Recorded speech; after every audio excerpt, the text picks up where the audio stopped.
Well, hello and welcome to I Love Gay today, sponsored by GayRealEstate.com.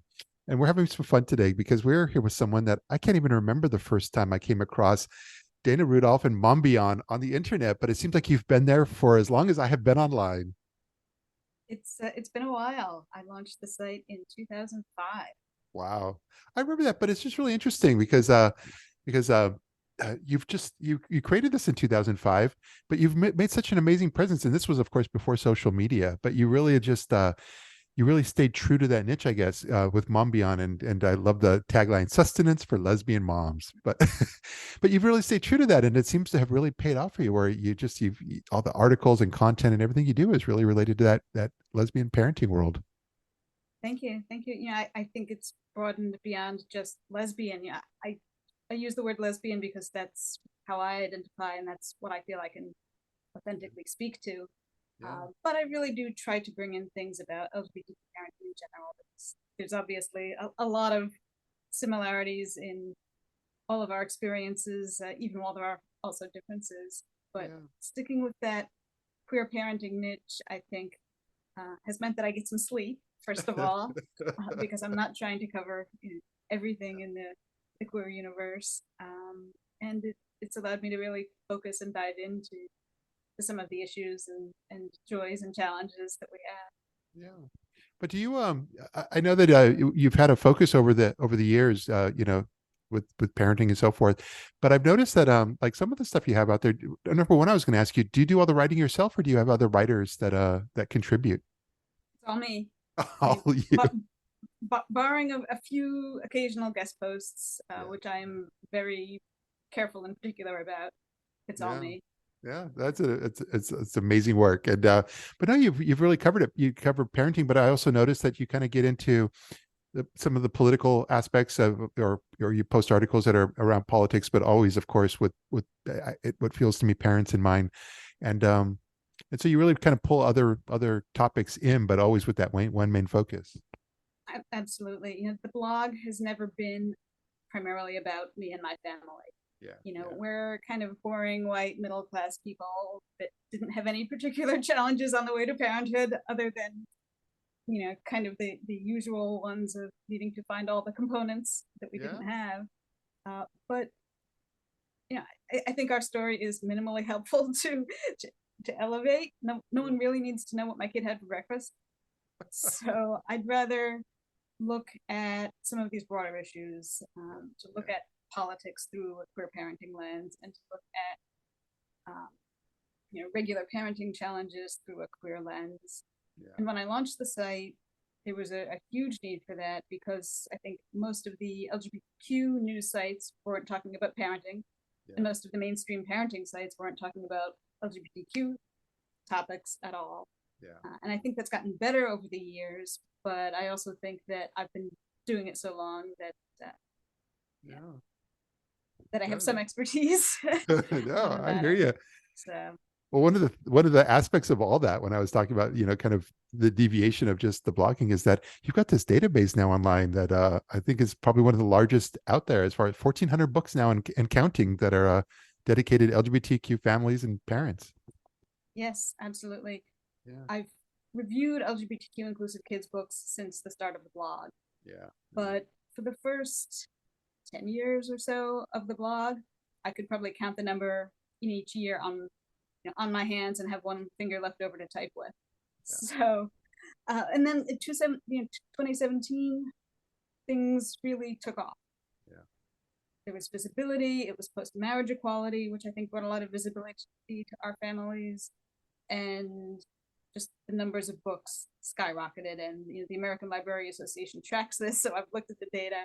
yeah, And as I kept reviewing them, it was harder and harder for me to look up what books had said this about this topic or had this representation. So I said, let's build a database. yeah, And so I created this. It has 1,400 items, which are books for kids 0 to 12. So that's elementary, picture books and middle grade books, yeah, plus books for grown-ups about LGBTQ parenting. So it's guidebooks and memoirs and some social science, things like that. I think the vast majority of them, probably well over 700, are picture books. Okay. and middle grade titles are probably the next largest chunk. Yeah. But each item is searchable and it's tagged, so you can look up different topics and identities. And I really try to review them both with an eye towards the just the general quality of the book. Is it written well? Are the illustrations nice? But also, how is it handling the representation? Yeah. So you Well, it's really try to give people a sense of, is it for them? Are there any issues that they should be concerned about or yeah. watch for? But Well, it's you really just been great to see so many terrific books coming along. Oh, I hear you, and that's the beauty of all that is that when I hear you speaking, it's great because I know, and even when we were chatting earlier, and from your LinkedIn, you're one of those few people I think that has an online presence where you have a good strong foundation. You understand the technology and how to create what you want to build, but you also know how to kind of go out and tell people about it, or so that it's the technology and the marketing side, and when you're able to bring those two worlds together on your own and understand how to execute ideas, I think it's very powerful. Thank you. Thank you. I've been working in internet services and marketing since the first dot-com boom. Yeah. And while I'm not, a programmer or a technical person per se, I know enough to be dangerous. Certainly enough to run my own blog and Yep. do just about all of the technical stuff on the back end as well. But I do also love, especially because you started in 2005, and along the way, I wanted to point out that I love the fact that you're a two-time GLAAD Media Award winner, and especially for outstanding blog, because back in the day, that was it. It was before social media. Blogging was the new media of the time, and but Yes. but social has really allowed you to really. I mean, that's how I stay on top of what you're doing almost every day. Is that through social media? I see your posts and I see what you're doing in the world of books and so forth, and so that must be a huge boon for you as well. It's definitely a boon. It really helps people find what I'm writing. Yeah. There is extra work involved, obviously, in creating snippets or images to push out onto social media.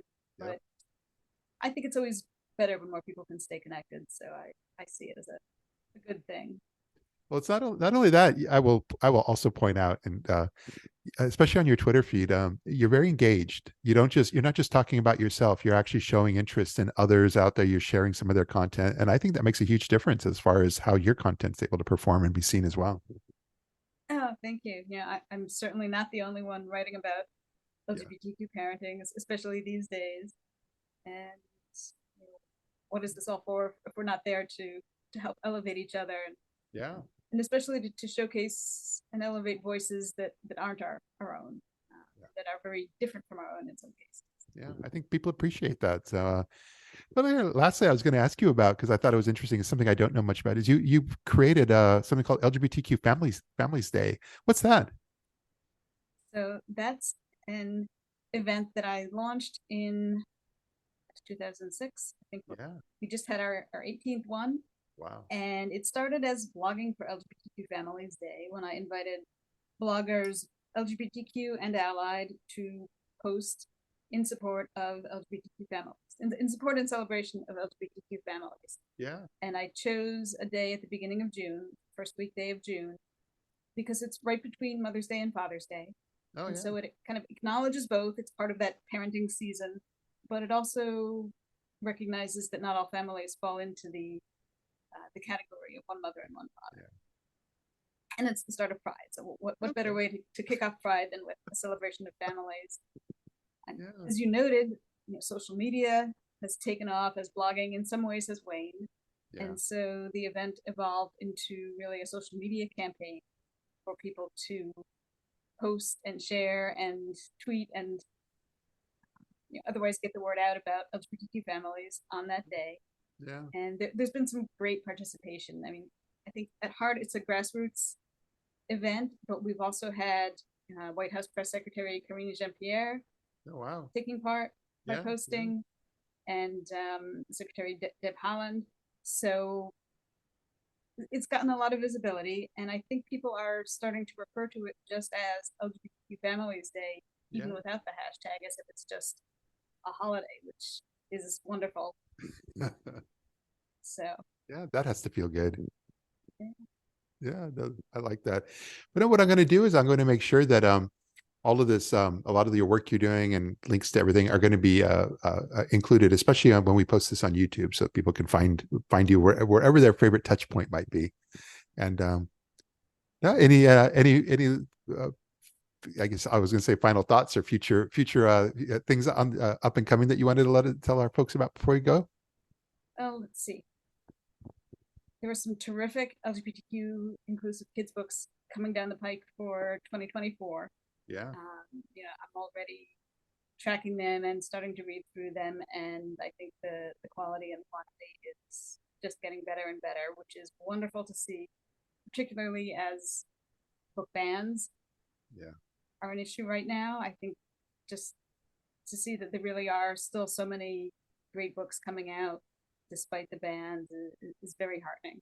And across a greater number of identities as well. And of course, I'll be tracking a lot of the parentage legislation going on around the country. Yeah.